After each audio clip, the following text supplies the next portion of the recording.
एक गांव में हरिया नाम का एक गरीब किसान रहता था। उसके परिवार में उसकी पत्नी और एक छोटी बेटी थी जिसका नाम था सुमन।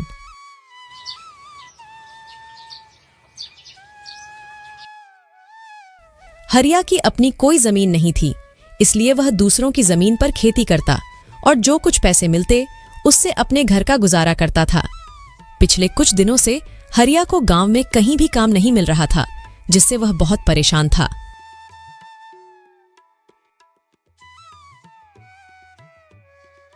आज कुछ कमा के लाए हो या नहीं? घर में खाने के लिए और कुछ नहीं बचा है, बस थोड़े से दाल चावल बचे थे, उसकी मैंने खिचड़ी पका दी है। पिछले कई दिनों से गांव में कोई काम नहीं मिल रहा है। लोगों का कहना है कि अभी इस महीने उनके पास करवाने को कोई काम नहीं है। जब फसलों की कटाई शुरू होगी तब काम मिलेगा। अब मैं तो यह सोचकर परेशान हूं कि इस महीने अगर कोई काम नहीं मिला तो सबके खाने पीने का जुगाड़ मैं कैसे करूंगा। आप चिंता मत करो, भगवान हमारी मदद जरूर करेंगे।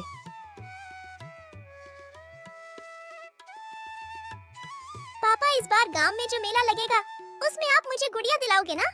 अगली बार तो आपने यह कहा था कि अभी मैं बहुत छोटी हूँ, अगले साल तक मैं बड़ी हो जाऊंगी। अब तो मैं बड़ी हो गई हूँ, तो अब तो मुझे गुड़िया दिलाओगे ना? हाँ बेटा, इस साल मैं तुम्हें जरूर गुड़िया दिलाऊंगा। अब चलिए खाना खा लीजिए, ठंडा हो रहा है।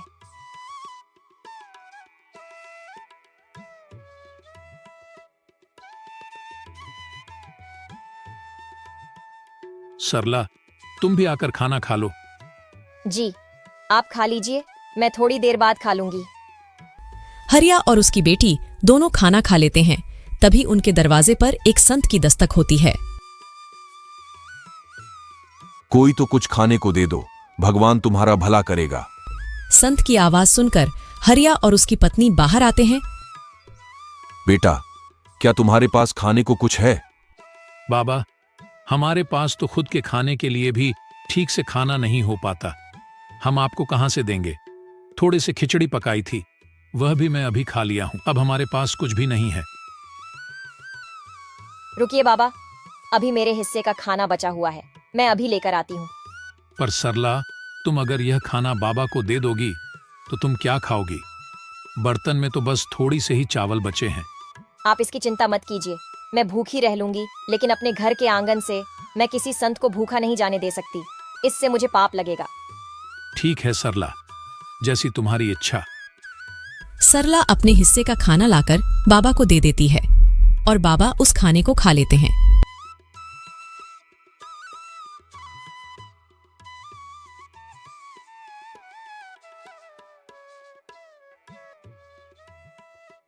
बेटा, तुमने मेरी भूख मिटाई है, मैं तुम्हारा बहुत आभारी हूं। एक भूखे व्यक्ति को खाना खिलाना सच में पुण्य का काम होता है, और यह पुण्य तुमने आज कमा लिया है बेटी।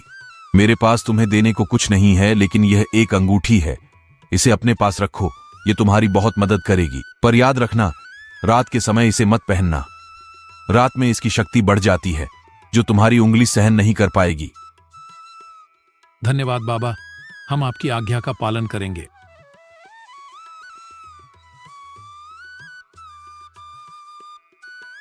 संत के जाने के बाद हरिया अंगूठी को देखकर सरला से कहता है, इस अंगूठी में ऐसा क्या है जो बाबा ने हमें इसे देने के लिए चुना?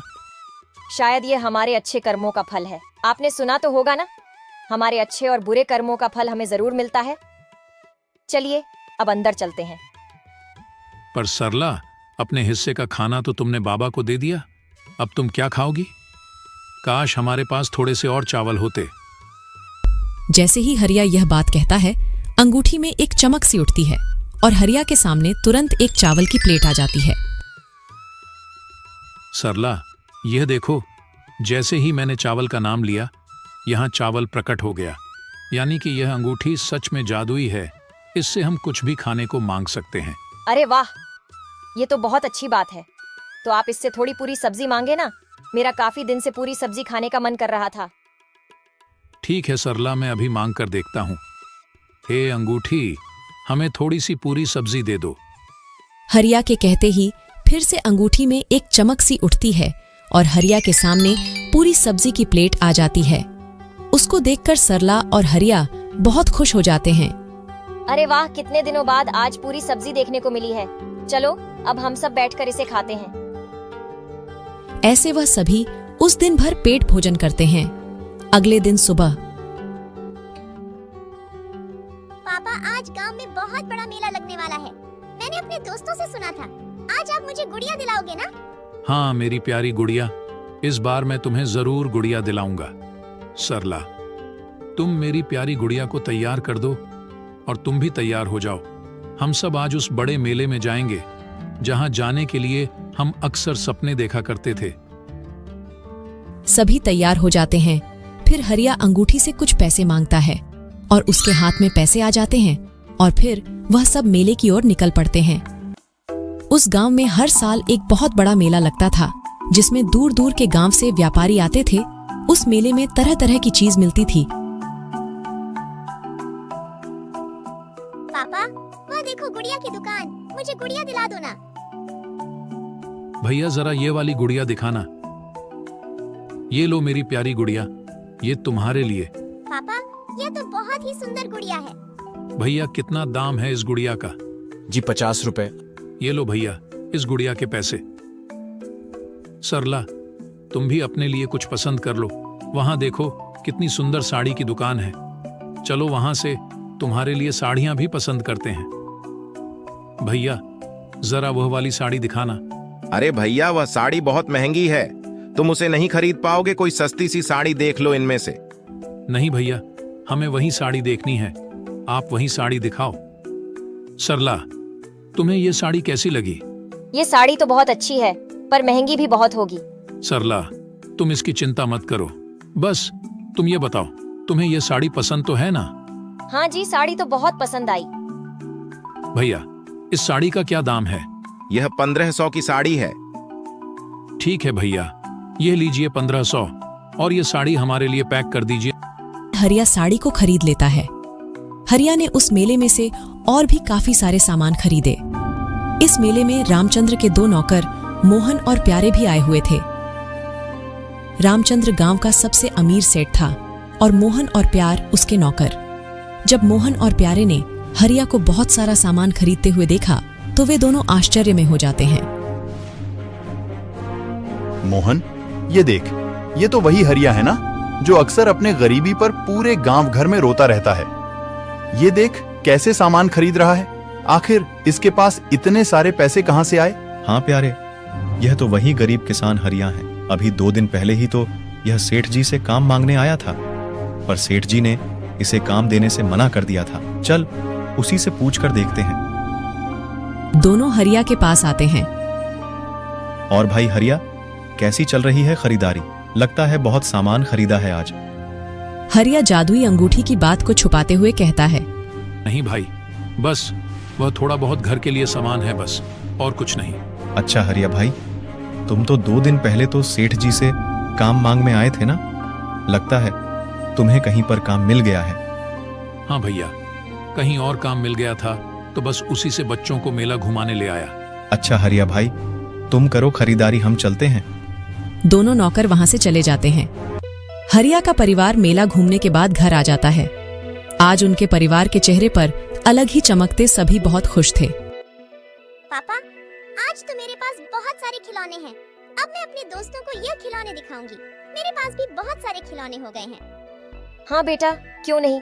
अब से तुम्हें जो भी चीज चाहिए तुम अपने पापा से मांग लेना, वह तुम्हें मना नहीं करेंगे।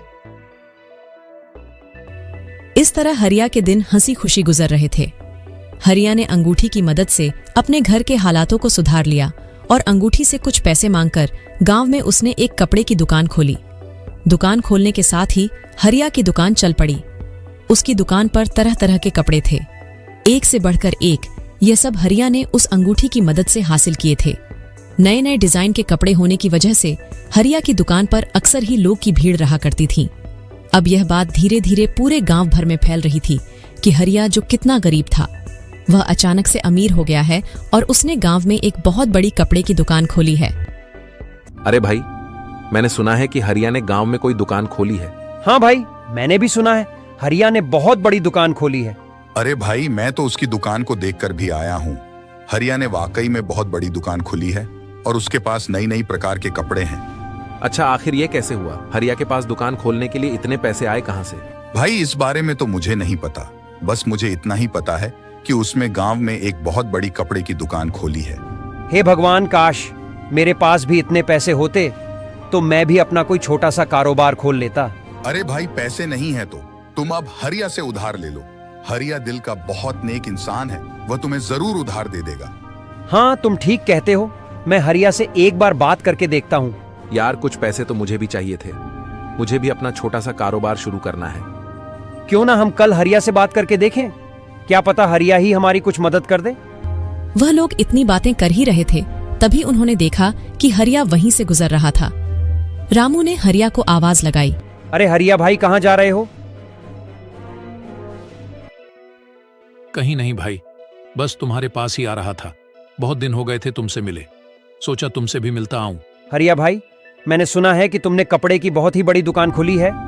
हाँ भाई, बस इसी बारे में मैं तुम्हें बताने आया था। मैंने एक कपड़े की दुकान खोली है और अब उस दुकान से मेरी अच्छी कमाई हो रही है। पर तुमने दुकान कैसे खोली? तुम्हारे पास इतने पैसे कहाँ से आए? देखो भाई, ये बात मैं तुम्हें इसलिए बता रहा हूं क्योंकि तुम मेरे दोस्त हो और मुझे तुम लोगों पर बहुत विश्वास है। कुछ दिन पहले मेरे घर पर एक साधु आए थे। हरिया उन सबको जादुई अंगूठी के बारे में सारी बात बता देता है। जादुई अंगूठी?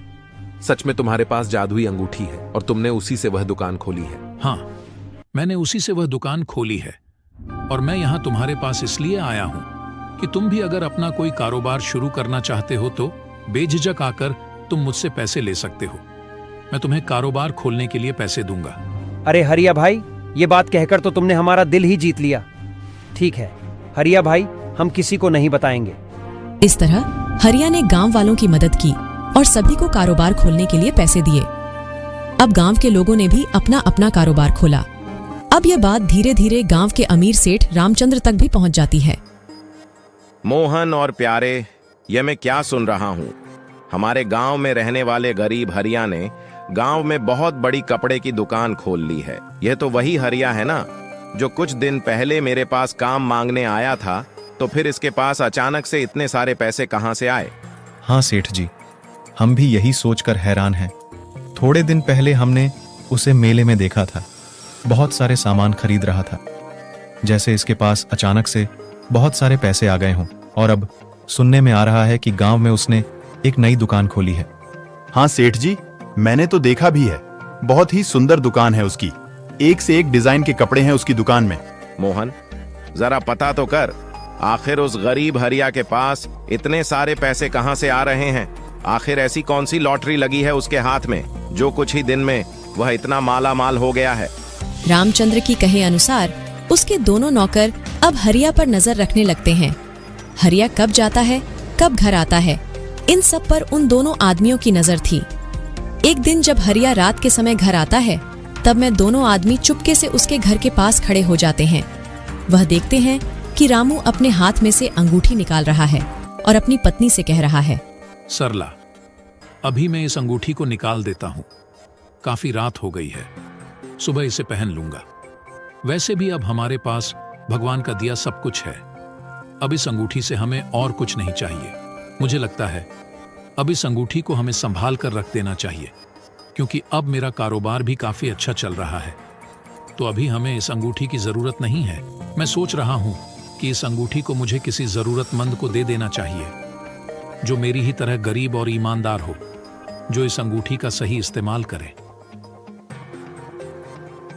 हाँ जी, आप बिल्कुल सही कह रहे हैं। ये अंगूठी हमें किसी ऐसे ही इंसान को देनी चाहिए। रामचंद्र के दोनों नौकर यह सारी बात रामचंद्र को बताते हैं। हाँ सेठ जी, उनके पास एक अंगूठी है। उसके बारे में वह लोग बातें कर रहे थे कि उस अंगूठी ने उनकी किस्मत बदल दी। अच्छा, तो ये बात है, लेकिन एक अंगूठी की वजह से ऐसा कैसे हो सकता है? क्या वह कोई जादुई अंगूठी है? क्या उस अंगूठी ने हरिया को पैसे दिए हैं?